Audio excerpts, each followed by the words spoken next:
itu di tanganmu yang harus kau pakai untuk membuat tanda-tanda ajaib. Saudara tahu, 40 tahun mengembalakan domba. Di tangannya cuma ada satu potong kayu kering. Kira-kira tingginya itu 1,5 hasta atau mungkin 45 kali 1,5, ya mungkin 70 cm lah kayu. Tapi Tuhan tanya, apa yang di tanganmu?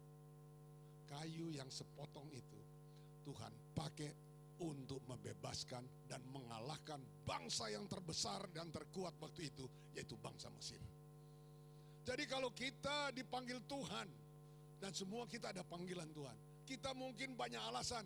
Mungkin kita bilang, aku ini tidak bisa apa-apa, aku ini cuma bisa nyanyi. Nyanyi yang benar untuk Tuhan. Tuhan tidak pernah minta apa yang saudara tidak punya. Tapi satu tongkat kayu yang kering itu bisa Tuhan jadikan seterusnya. Kalau saudara baca, itu bukan lagi tongkat Musa, seterusnya dia dibilang tongkat Allah. Kalau kita serahkan apa yang ada pada kita, karunia yang ada pada kita, Tuhan bisa pakai itu untuk kemuliaan kebesaran namanya. Amin. Dan selanjutnya daripada itu, riwayat daripada Musa itu banyak. Nah, waktu Tuhan lihat, ini yang paling penting yang saya mau sampaikan pagi hari ini. Tuhan lihat Musa turn aside, Tuhan menyimpang, fokus akan panggilan Tuhan. Tuhan berfirman. Dan selanjutnya dia bisa berdialog dengan Tuhan. Oh, Musa masih banyak alasan. Dia bilang, Tuhan aku gak bisa ngomong, gak bisa ngomong. Pakai Harun. Tuhan bilang, saya mau pakai kamu. Dan tongkat itu, kalau saudara baca nanti, atau saudara mungkin nonton di film, dengan tongkat itu, keajaiban pertama, air jadi darah. Dikasih di sungai, airnya jadi darah. Dikasih lagi di sungai, kata-kata keluar. Dikasih nomor 3, Tuhan bilang, pukul tongkat itu di tanah, di debu, maka nyamuk, dan lain-lain, dan lain-lain. Amin. Jadi Tuhan mau pakai saudara. Tadi pagi saya katakan, mungkin saudara bilang, saya ini cuma bisa doa. Doa yang benar serahkan ke Tuhan. Saya tiap kali bilang orang yang doa ini lebih hebat daripada seorang pembawa firman. Karena kalau membawa firman, saya untuk bawa firman kemari, saya harus beli tiket dari Amerika datang di Surabaya sini. Tapi yang pendoa, saudara bisa doa dari rumah saya, dari rumah saudara, bisa ke Amerika, bisa ke Rusia, bisa ke Cina, bisa seluruh, cuma dari rumah saudara. Amin. Dan pelayanan. Mungkin tidak ada orang tahu, itu nggak penting. Yang penting apa yang dilihat oleh Tuhan. Amin. Nah itu yang paling penting. Karena Tuhan melihat Musa turn aside. Jadi yang paling penting dalam hidup kita, apa yang Tuhan lihat. Saya mau kasih kesaksian contoh bahwa barusan di Amerika pada bulan Februari tanggal 2 hari Minggu itu ada pertandingan Super Bowl.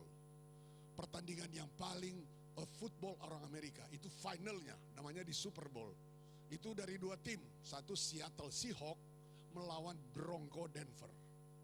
Dan ini 2 tim, orang Amerika tuh candu minta ampun. Ini bola kaki nih, bukan bola kaki, sebenarnya footballnya Amerika.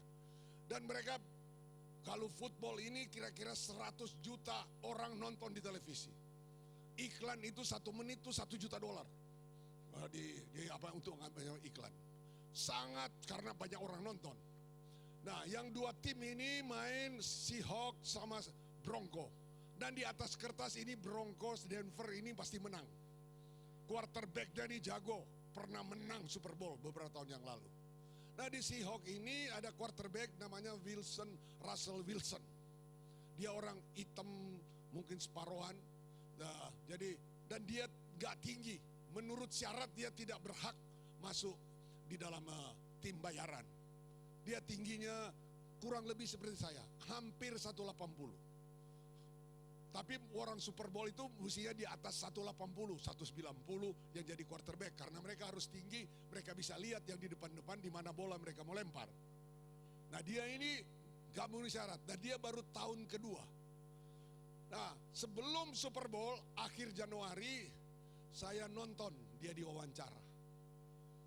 Nah saya baru tahu dia ini orang Kristen yang benar. Baru tahun kedua dia main. Jadi biasanya kalau orang lulus dari college untuk main di pro football itu biasanya cadangan dulu berapa tahun. Tapi dia langsung jadi pemain utama tahun pertama. Hampir mereka. Nah, di waktu semifinal mereka lawan San Francisco 49ers. Dan di atas kertas dikalah nih Seattle. Dan dia baru pegang bola, pertama baru pegang bola. Baru mau lempar, bisa direbut bolanya, ya pasti kalah lah. Tapi akhirnya mereka menang. Tapi di dalam permainan ini dia nggak pernah marah, di mana-mana dia nggak pernah marah. Tenang-tenang aja. Biasanya orang tuh maki-maki lah, apalah, ngomel lah, segala macam lah. Karena frustasi. Tapi dia nggak pernah. Sebab itu waktu di wawancara dia bilang, kamu ini kok nggak pernah marah? Kamu ini di depan 90 juta di televisi, 100 di depan kurang lebih hampir 100.000 penonton yang menonton kamu di lapangan, kamu ini kok tenang-tenang aja? Apa kamu gak grogi, nervous? Dia bilang gak pernah. Dia bilang karena my audience bukan yang, penonton saya bukan yang 90.000. Penonton saya bukan yang 100 juta nonton di televisi. Penonton saya cuma satu. Sebab itu terkenal dia, the audience of one. Penonton saya cuma satu, yaitu namanya Tuhan Yesus. Pokoknya saya kalah atau menang, saya hanya motivasi membuat dia senang. Wah, waktu saya nonton itu, saya kaget. Ini orang kok bisa begitu, bisa ngomong begitu.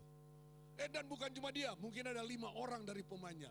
Jadi yang wawancara ini bingung. Jadi kamu enggak peduli kalah atau menang Super Bowl, enggak peduli katanya.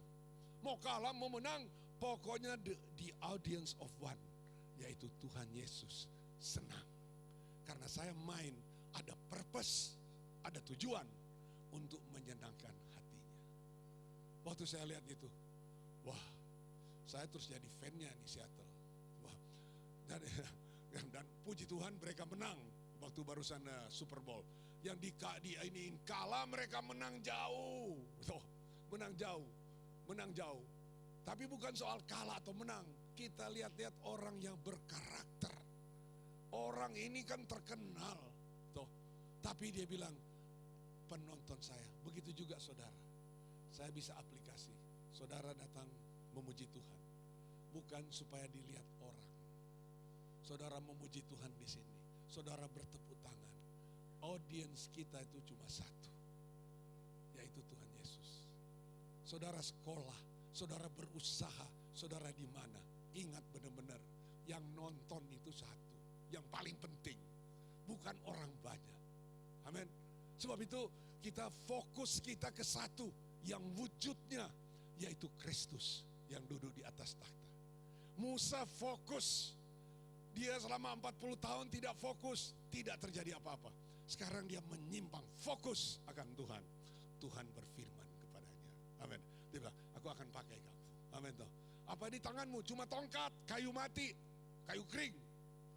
Tapi itu Tuhan bisa pakai untuk mengalahkan bangsa yang terbesar dan membebaskan 3,5 juta orang Israel. Amin. Jadi jangan pandang enteng kalau kita fokus aja mulai hari ini. Karena audiens kita. Sebab itu mungkin saudara akan berubah. Saudara enggak seperti biasa datang hari Minggu jam 12 kebaktian memuji Tuhan, gak biasa. Sebab itu kalau saya memuji Tuhan, saya gak peduli kalau saya mau angkat tangan, saya mau angkat tangan, saya mau berlutut. Karena penonton saya itu cuma satu, yaitu siapa? Tuhan Yesus. Jadi pesan saya, penonton kita cuma satu, the audience of one, yaitu Tuhan. Itu yang paling penting dalam kehidupan kita. Amin. Di mana saja saudara berada, itu yang paling penting. Jadi apa yang saudara lakukan, Tuhan itu lihat. Kalau saudara lakukan benar-benar mengasihi Tuhan, itu yang Tuhan hargai. Amin. Dan rekornya bakal panjang. Musa 40 tahun tidak fokus. Tidak ada catatan di dalam Alkitab. Tapi sesudah dia fokus, catatan banyak benar tentang dia. Kita kan mau supaya sampai di sana ada rekornya banyak, benar gak? Tahu-tahu sampai di sana, apa rekornya? Polpitoi biasa bawa firman Tuhan. Ya biasa. Dan gak menyenangkannya Tuhan. Kita capek-capek percuma. Dan saya rasa kita gak begitu. Ada amin? kita mau menyenangkan satu, yaitu Tuhan kita Yesus. Amin. Kesaksian yang kedua saya mau sampaikan sebelum beberapa tahun yang lalu, kalau saudara pernah ke Amerika, saudara tahu ada toko namanya Ross. ROSS, Dress for Less. Nah, ini toko ini banyak di mana-mana. Dan ini bukan toko bekas, bukan. Dia jual barang semua baru. Tapi semua barang-barang bagus, yang perempuan terutama banyak, merek-merek. Tapi yang mungkin yang sisa-sisa dari mana, yang itu dijual di situ. Jadi kalau saudara pergi ke toko itu, saudara mujur-mujuran. Kalau seukuran saudara L yang saudara suka, ya udah ada itu. Saudara nggak bisa cariin di dalam ada yang M, nggak ada, udah itu dia barang.